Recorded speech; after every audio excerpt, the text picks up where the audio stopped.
Aman.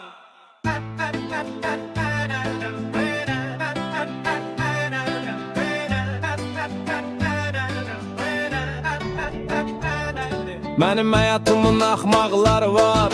Mənə görə Azərbaycanda qey qanunsuzdur. Həm də ona görə ki məndə var. Mənim üçün astronavtlar mənim götümü çox qarşılayırlar. Skibidi ömür boyu əbədi zəmanət. That's all that, the skibidi damn of my life. Skibidi riz is not what I need. For me that situation it for me. For me that situation it for that. For me that situation it for my day.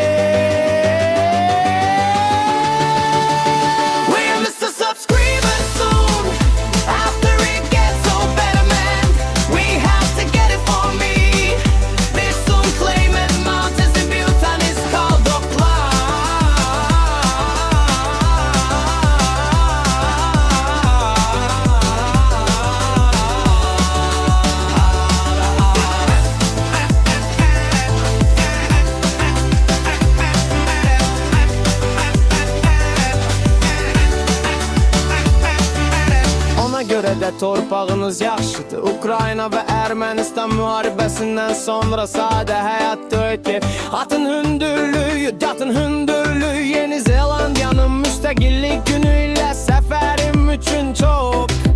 After that you have been watching Skibidi for by a trillion years.